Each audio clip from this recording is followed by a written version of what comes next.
وَإِذَا قِيلَ لَهُمْ آمِنُوا كَمَا آمَنَ النَّاسُ इएं जॾहिं उन्हनि खे चयो वेंदो आहे इएं ईमान आणियो जीअं सहाबा ईमान आंदो। मां सहाबा छो थो चवां, छो त जॾहिं इहा आयत नाज़िल थी अल्लाह सी उन वक़्त जेके कलमो पढ़ी चुका हुया उन्हनि जे ईमान खे अल्लाह साईं किरायत एरिया बणायो त इएं ईमान आणियो जीअं हिन वक़्त माण्हू ईमान आणे चुका आहिनि। उन वक़्त कहिड़ा ईमान आणे चुका हुया, उहे केर हुया जंहिंखे सोने मुहम्मद जी माहियत नसीब थी ईमान जी हालत में, जंहिं सोने मुहम्मद जो दीदार कयो, उहे केर हुया? सहाबा।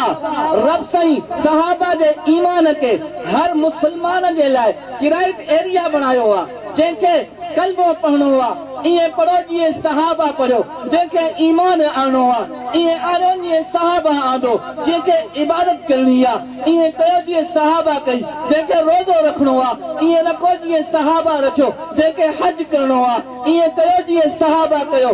ऐं मुसलमानो कलमे पढ़ण खां बाद हर इबादत हर अदा उहे करणी आहे जीअं सहाबा करे ॾेखारी।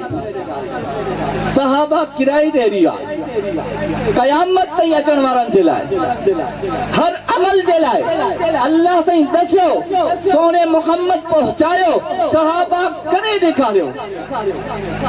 उन अंदाज़ सां उन तरतीब सां उहा इबादत करणी आहे जीअं सहाबा करे ॾेखारी आहे। उहे छा चवंदा? क़ालू अनुमिनु कमा आमन सुफहा, असां इएं ईमान आणियो जीअं हिननि नाउज़ बिल्लाह नकले कुफर नबाशत जीअं हिन बेवकूफ़नि ईमान आंदो आहे।